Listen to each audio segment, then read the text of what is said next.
Kia ora, no mai ki te whare. Welcome to The House, ko Louis Collins aho. Long-term insights briefings are a relatively new initiative in Wellington. Brought in by the previous government, they require government departments every 3 years to take a step back from the day-to-day mahi and look beyond the horizon at future trends, challenges and opportunities in their portfolio area. Each briefing goes to the relevant minister, who tables it in Parliament, where a select committee kicks the tyres. Today it was the Public Service Commission's turn. Their chosen topic, the integrity of the public service. Now, integrity is one of those buzzwords your high school principal would rail off in assemblies, something you might see in the desired characteristics on a job description ad. But what does it actually mean in the context of the state apparatus? According to the Commission, integrity is about complying with ethics, the law, professional standards, and political neutrality, all in the pursuit of maintaining public trust in the machinery of government. So why pick this topic, and why now? Integrity as a principle is under challenge. It's under challenge globally and it's under challenge in New Zealand. And we thought it appropriate to reflect on those challenges and how we reorientate and reposition our current system and processes to make sure that it is strengthened in the face of those challenges. I think integrity is at the heart of what we do. It is the thing that allows the public to have confidence and trust. That's Sir Brian Roach, the Public Service Commissioner. His comments come as New Zealand records its lowest ever score and a drop in ranking on Transparency International's Corruption Perceptions Index. Though it's not quite alarm bells yet, we're still sitting at 4th out of 181 countries. Regardless, committee members were keen to probe at that demotion. In their response, Roach and his colleagues reminded MPs that the Corruption Perception Index was indeed a perception. They acknowledged the concerns, but also highlighted the positives.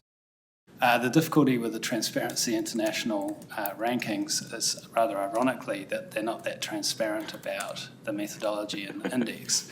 So the work we've started doing is working with the OECD in 2023 so we've engaged with them on their trust survey. At the moment, the latest results are, in terms of service experience, 84% of New Zealanders are satisfied. That's actually the highest ranking we've had on that series. In addition, public trust in the public service has gone up to 64%. For comparison, trust in the private sector, although that's increased quite significantly, is 51%, so quite a bit lower.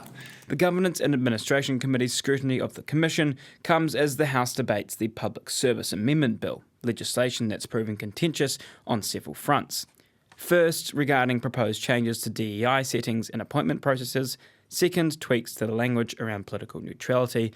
And third, the reduction of the number of long-term insight briefings from 34 down to just 1. Questions came from National MP Tim Costley around political neutrality in the public service. According to the Public Service Census, 95% of respondents perceive the service to be politically neutral. But with so many surveys cited in both the briefing and the hearing, there was some confusion around methodology.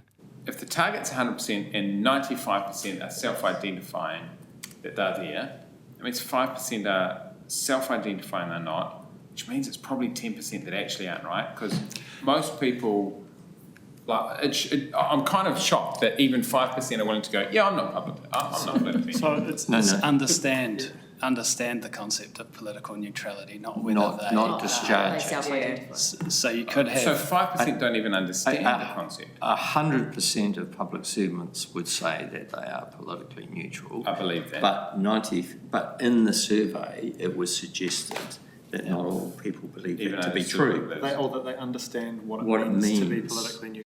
Costley also sought assurance that any perceived partisan leanings within the public service weren't translating into delayed or disrupted ministerial directives. And what gives you confidence to go, yeah, I can see that these agencies or these people are delivering this, whomever is in government?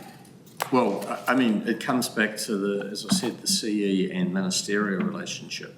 That's where it all happens. We as the Commission have the opportunity and do regularly check in with ministers about whether their programs are being delivered and any other issues that they have with the Chief Executive and or their leadership team. So that's quite a high touch model And if it's not working, then we intervene. But it's never intervened because of political neutrality. It will be intervened because prioritisations change. That's been my experience. And we self-correct, the system self-corrects to deliver against what ministers require. I te whakaronga koe ki te whare. You've been listening to The House, a program met with funding from Parliament's Office of the Clerk. Mā te wā.